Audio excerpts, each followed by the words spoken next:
Kisah seram Jurutol. Shift malam.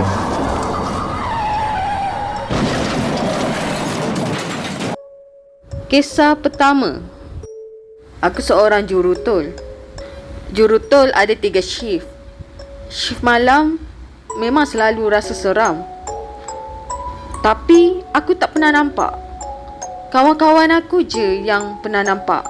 Aku nak cerita kisah-kisah seram yang pernah dialami oleh kawan kerja aku yang juga seorang jurutol. Kerja shift malam ni best sebab kenderaan tak banyak. Jurutol akan keluar dan sembang dengan jurutol lane sebelah. Sama dengan kisah yang aku nak cerita ni. Nama mereka Yana dan Zaki. Zaki duduk di lane 15. Paling hujung sekali, seberang sana ada kilang.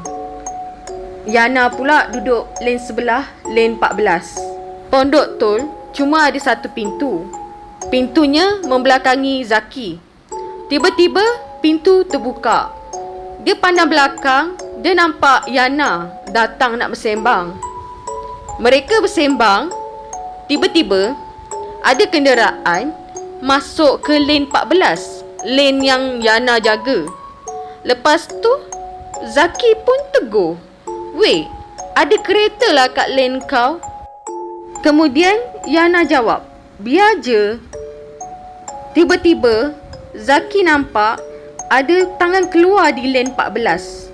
Masa tu dia baru tahu sebenarnya Yana hanya duduk dalam lane sahaja. Masa tu Zaki dah perasan yang sembang dengan dia bukan Yana. Dia dah tak pandang belakang. Zaki tanya, "Engkau siapa?" Kemudian benda tu pun jawab, Aku saja je singgah sini. Aku nak pergi ke kilang seberang jalan sana. Lepas tu benda tu pun hilang. Kisah kedua. Kat bangunan tempat kerja aku ada Touch and Go Center. Kat situ pengguna jalan raya suka tambah nilai dan bertanya pasal kad mereka. Tapi waktu bekerja cuma 7 pagi hingga 7 malam. Ada jurutol bernama Tira. Dia dapat lane yang lengang. Masa tu pukul 3 pagi, cuma 1-2 kenderaan je yang lalu. Tapi masa tu tak ada kenderaan langsung yang lalu. Tira ni sebab bosan, dia pandang sekeliling tempat kerja.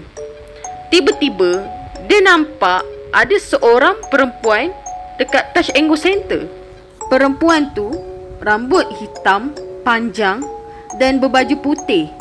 Dia macam tengah menunggu seseorang. Tira dah pelik. Touch and Go Center malam-malam ni mana buka? Jarak antara lane dengan Touch and Go Center tu sejauh 50 meter. Tira ni dia rabun jauh. Masa tu dia tak bawa cermin mata. Tiba-tiba perempuan tu menari. Dia menari dengan lemah gemalai. Tira mula pelik. Siapa yang nak menari pukul 3 pagi ni? Disebabkan Tira ni tak nampak dengan jelas, dia pun ambil keputusan keluar dari lane dan berjalan mendekati perempuan tu. Masa tu dia melintas lane dan dia melintas laluan motosikal.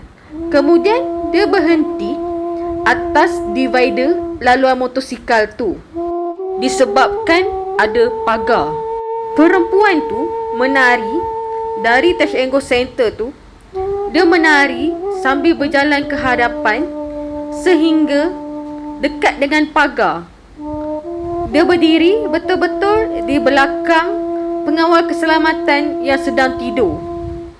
Masa tu jarak antara perempuan tu dengan Tira hanya 3 meter. Kemudian perempuan tu pandang Tira dan Tira pun pandang perempuan tu. Mereka berpandangan sama sendiri. Masa tu baru Tira tahu perempuan tu bukan orang tapi hantu.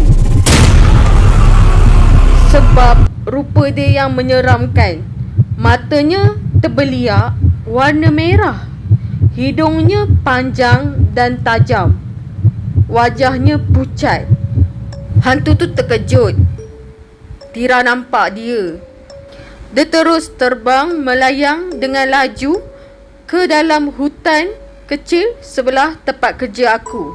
Tira terus masuk ke dalam pondok tol dia tanpa bagi tahu kawan sebelah dia tentang apa yang dia nampak. Dia tak nak kawan kerja dia yang lain takut. 2 hari Tira bagi tahu dia tak boleh tidur seorang diri. Senja je bulu roma dia naik, dia mula rasa seram sejuk. Hari ketiga dia dah okey. Kisah ketiga, Jurutul kalau shift malam mereka rehat 2 orang. Kisah kali ni pasal Zati. Malam tu Zati rehat dengan jurutul lelaki. Zati terpaksa tidur seorang diri dekat surau perempuan. Bilik rehat jurutul ada bahagian loka, surau dan tandas. Dekat tandas ada ampayan. Kat ampayan tu ada banyak penyangkut baju. Jurutul akan baring dan tidur dekat dalam surau. Masa tu Zati pun baring. Dia baru nak lelapkan mata dia. Tiba-tiba dia dengar ada orang main penyangkut baju dekat ampayan luar. Masa tu dia abaikan. Lepas tu Zati dengar macam ada orang gesek-gesek selipar yang diletakkan dekat depan pintu tandas. Lama bunyi.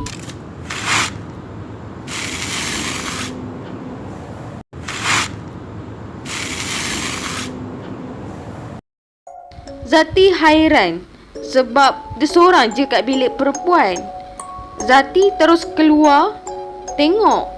Mungkin ada kawan dia yang datang ke tempat kerja malam tu. Bila dia keluar je, bunyi tu terus berhenti.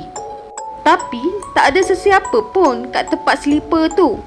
Disebabkan Zati nak tahu, dia pun masuk ke dalam dua-dua tandas yang ada. Tapi tak ada sesiapa pun kat dalam tandas tu. Zati dah seram. Dia tahu tu bukan kawan kerja dia. Dia terus masuk ke dalam surau dan sambung tidur. Kisah keempat pasal jurutul nama Zati ni juga. Tapi kali ni dia bukan mendengar, tapi dia melihat. Hari tu Zati kerja waktu petang. Waktu petang habis pukul 11 malam. Masa tu nak dekat pukul 11 dah. Dia cuma tunggu jurutul malam sampai je. Sementara menunggu, Zati sengaja tengok sekeliling tempat kerja dia. Dari pondok tol Zati, Zati boleh nampak tempat parking bos. Tempat parking bos tu boleh muat 3 kenderaan. Tiba-tiba, Zati ternampak ada lembaga yang melekat dekat bahagian bawah bumbung di tempat parking bos. Zati mula fokus dekat lembaga tu. Tiba-tiba, lembaga tu merangkak. Mukanya menghadap Zati dengan mata yang terbeliak berwarna merah. Lembaga tu pakai baju hospital, macam baju pesakit yang nak operasi. Matanya tepat memandang Zati. Zati terus pejamkan mata dan baca ayat kursi. Bila dia buka je mata, lembaga tu pun hilang.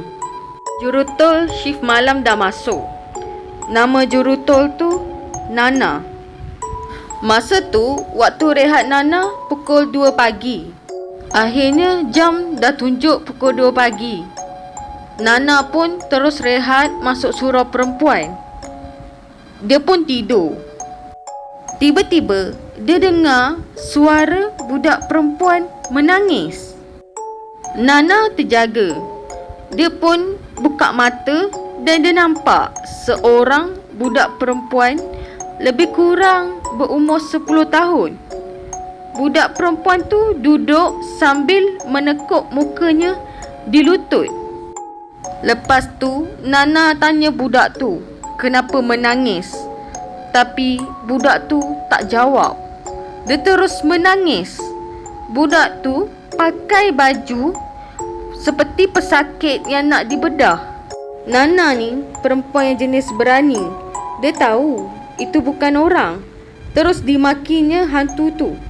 Tangisan dan lembaga tu terus hilang. Hari berikutnya, si Nana pergi cerita apa yang dia nampak kat surau malam tu. Zati pun cerita, aku nampak hantu yang sama masa kat tempat parking bos. Kali ni aku pula yang kena kacau. Masa tu aku lepak dekat kantin belakang dengan kawan jurutol aku. Aku cerita balik kisah yang Zati alami. Kisah yang dia nampak lembaga dekat tempat parking bos. Lepas je cerita aku habis, tiba-tiba aku dan kawan jurutol aku terdengar.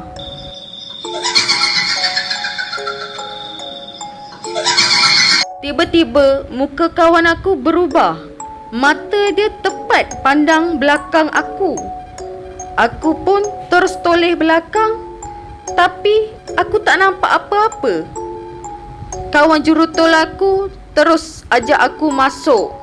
Dia dah tak nak lepak kat kantin belakang tu lagi. Esoknya aku tanya sebab aku pasti dia nampak sesuatu.